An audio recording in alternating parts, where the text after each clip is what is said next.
ഇന്ന് ഞങ്ങൾ ചെറിയൊരു യാത്ര പോവാ കേട്ടോ. അപ്പൊ നിങ്ങൾ ചിന്തിക്കും നിങ്ങൾ എന്നാണ് യാത്ര പോവാത്തേന്ന് അല്ലേ? അതായത് രമണ, കുടുംബത്ത് ഓരോ പ്രശ്നങ്ങൾ വന്നാ നമ്മൾ പോണ്ടേ?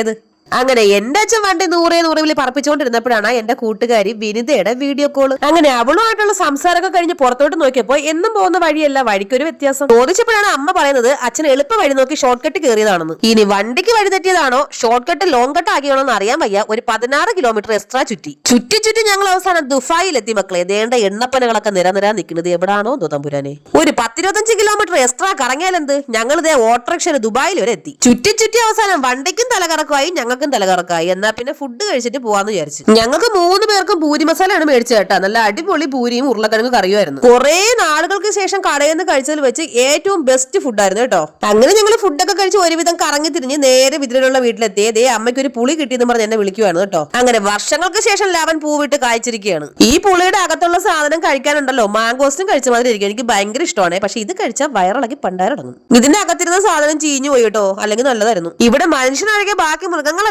താമസമുള്ളതുകൊണ്ടാണെന്ന് തോന്നുന്നു മൊത്തം കാടും പടലും കയറി കിടക്കുമായിരുന്നു. നിങ്ങളുടെ അവിടെയൊക്കെ ടെറസിലല്ലേ ചെടി നടാറ്? ഞങ്ങൾ തന്നെ പുരപ്പുറത്ത് നടാറുണ്ട്. എന്റെ ദൈവം, ഇനി വല്ല കഞ്ചാവ് കൃഷി എന്ന് പറഞ്ഞ് ഫോറസ്റ്റുകാർ പിടിച്ച് അകത്തിടുവോ? അതിനിടയ്ക്ക് ദേണ്ട ഒരു മുട്ടക്കാട്ട പേരയ്ക്ക് വവ്വാല് കുത്തിയിട്ടേക്കുന്നു. എന്നാ പിന്നെ അങ്ങനെ വിട്ടാൽ പറ്റില്ലല്ലോ എന്ന് പറഞ്ഞ് അച്ഛൻ തോട്ടിയും കൊണ്ട് ഇറങ്ങിയിട്ടുണ്ട് പേരയ്ക്ക് പിച്ചാൻ. മോന്റെ കയ്യിലിരിക്കുന്ന പേരയ്ക്ക് കൊടുത്തില്ലെന്ന് പറഞ്ഞ് ചെയ്തിട്ട് ഒരു മൊട്ട മടിയും കൊണ്ട് ഇറങ്ങിയിട്ടുണ്ട്. ഞങ്ങൾ എല്ലാരും തല്ലാൻ. കൊച്ചിന്റെ കയ്യിൽ നിന്ന് പേരയ്ക്ക് തട്ടിപ്പറിച്ച് ഒറ്റ കടി കടിച്ചത് മാത്രമേ ഓർമ്മയുള്ളൂ. ഫ്രണ്ടിലത്തെ പല്ലിന്റെ കാര്യത്തിൽ തീരുമാനമായിരുന്നു തോന്നുന്നു. എന്റെ ഇരിക്കുന്ന സെൽഫി സ്റ്റിക്ക് കാണിക്കണമെന്ന് ഒരുപാട് പേര് പറഞ്ഞിട്ടുണ്ടായിരുന്നേ. ദേ ഇതാണ് ബ്ലൂടൂത്തിന്റെ സെൽഫി സ്റ്റിക്ക്. തിരിച്ചു വരുന്ന വഴിക്ക് മീൻകട കണ്ടപ്പോ മോൻ പറയുന്ന അവിടെ നീരാള് കിടക്കുന്നത്. എന്നാ പിന്നെ പോയി നോക്കാന്ന് വിചാരിച്ചപ്പോ ദേണ്ട ഇതാണ് കണവ. ചില സ്ഥലങ്ങളിൽ ഇതിനെ കൂന്തലെന്നും പറയാറുണ്ട്. വീട്ടിൽ വന്ന പാടെ തന്നെ അമ്മയുടെ പരിപാടി തുടങ്ങിയിട്ടുണ്ടേ. അപ്പൊ ഇന്ന് രാത്രി നല്ല അടിപൊളി കൂന്തൽ റോസ്റ്റ് ആണ്. നമ്മുടെ ചാനൽ എല്ലാവരും സബ്സ്ക്രൈബ് ചെയ്ത് സഹായിക്കണേ. ടാറ്റാ.